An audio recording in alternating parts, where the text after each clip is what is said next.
Previously, the group jerked out of their sleep at the sound of screams and rushed off in that direction. A few minutes later, they found themselves at the bloody remains of another camp. There were several bodies there that had been savagely attacked by wolves, but they hadn't been eaten.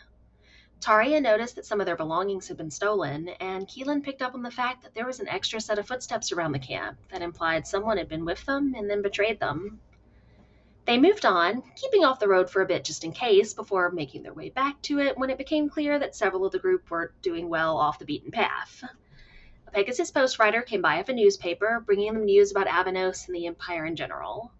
Meanwhile, Keelan and Oz searched for herbs. With the double nat ones turned zeros due to negative modifiers that the two of them rolled back to back, they found some amazing medicinal super cooking herbs. More on that in a bit. A bookseller, Celia Merrowwind, passed by the group heading in the opposite direction, and it turned out that she was with the Wayward Cartographer Society, which not only collected books, but looked for historical information and mapped the known world.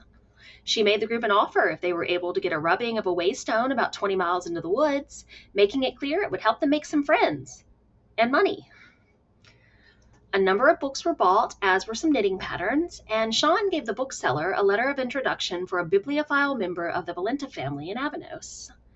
Before she left, Celia gave the group some supplies that would help with map making. They kept traveling down the road before eventually coming across a younger human woman with an injured foot. Or, at least, that's what she was acting like. Keelan immediately realized she was faking it, and Oz could tell that she smelled like wolves. Considering the massacre they'd woken up to that morning, 1 plus 1 did in fact equal up to 2. When the woman realized she'd been made, she blew into a whistle and a number of dire wolves appeared. Jay, the teenager who Elder Gian had sent to help the group, immediately turned and ran. The woman called the wolves off quickly when it became clear she was outmatched, and for a moment it looked like combat might be over.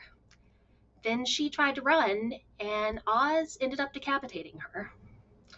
Taria was absolutely furious, kicking Oz and shouting at him, which led to Zaya snapping at her and Keelan making several pointed remarks. She carried the body into the woods to bury it. Then eventually they all moved on to make camp for the night. Awkwardness ensued. As they worked on preparing dinner, Keelan and Oz came to the unfortunate conclusion that the amazing medicinal super cooking herbs they'd gathered earlier was actually poison ivy. Sean created some water for them so they could properly wash that off as best they could. After a while, Tornak pulled Keelan aside to berate him for calling Taria naive earlier because she was upset at the woman being killed. Keelan protested that he'd called her naive for attacking Oz, not for being upset. Trying to calm things down a bit, Yara told them a fable that she'd learned from the island she was from. Oz made an announcement during dinner, making it clear that he'd made his own decisions and didn't need anyone to stand up for him. He wasn't happy about what had happened, but he stood by his actions.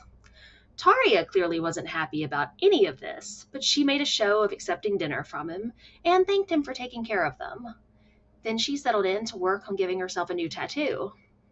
Eventually, everyone settled in to rest for the night, and that is where we left off.